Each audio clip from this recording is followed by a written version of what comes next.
Well, one of the most prominent U.S. spy agencies is probably one you've never heard of, the National Geospatial Intelligence Agency. Was I right? Well, the NGA has become the U.S. intelligence community's new backbone for global coverage. They specialize in interactive mapping and satellite imagery. It's used by the military, diplomats, and decision makers.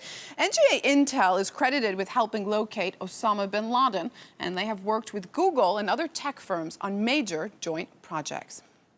So as other agencies have been brought down by revelations of intrusive government surveillance, the role of the NGA is set to grow. Joining us in the now is former CIA officer Jack Rice. Thanks for being with us again, Jack.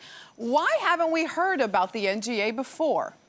Well, they've been around for a long time. They used to be known as the National Imagery and Mapping Agency, but they've expanded. You got to remember, the United States loves technology. We're all about it. We're always looking for an angle. There's good sides to it, and there are some very, very bad sides to it. And we've seen a lot of failures tied to our almost being completely enamored by it at this point.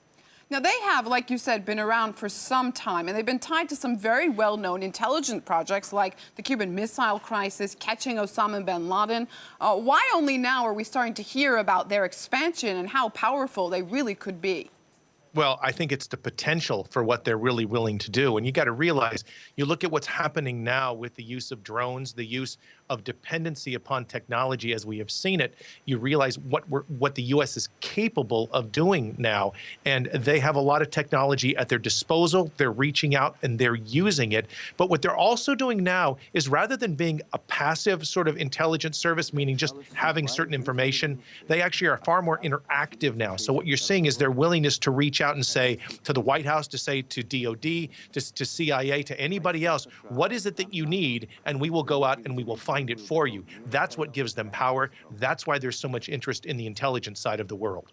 Now, in 2008, Google entered into a three-way partnership with the NGA and a government company called GeoEye to launch a spy satellite, understand.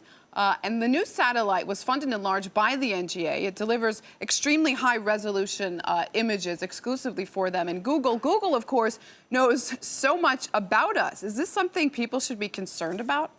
Well, I think there's always of concern when you start to see a combination of private organizations and governmental organizations actually working together, because how much information is being shared, how much information is the government getting that they shouldn't have access to? Look, we have seen a lot of things happening over the last few years with what the NSA has done, what the CIA has done, and I think it's really important that, at least in the United States and elsewhere, that there is as much transparency as possible. Unfortunately, we're not getting it from this administration, nor did we get it from the last administration, so I'm concerned about the next one, too. Was there an advantage for the NGA in the lack of recognition that they've had so far? I mean, they are spies, after all. Absolutely. I think what you're going to find is, if nobody is watching you, you have a lot more ability to do just about anything that you want to do. But the higher your profile, the more people are going to say, wait a second, what are you doing? Are you doing something that's benefiting us? Is it hurting us in the long term or even the short term? And those are real questions that people have to have answers to. You're, of course, also a lawyer, so I have to ask you, can we speculate on how, where the line is, perhaps, for the NGA in terms of, in legal terms? Yeah, this is the really tough one, because what we have seen after 2001 in the United States is a massive shift. Look, I'm a former prosecutor. As a defense attorney, as a trial lawyer, I've thought a lot about this in terms of the human rights issues, too. The problem that we have right now is that the law is incredibly murky.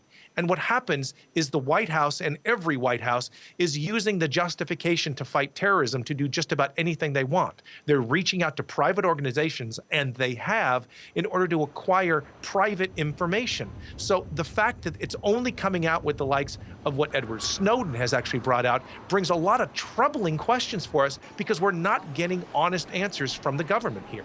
All right, Jack, just finally, I have to ask you, are there any other agencies out there that we've never heard of that we should be aware of? Yes. Can you tell us some of them? No. All right. Former CIA officer Jack Rice in the Now with us tonight. Thanks so much. You bet.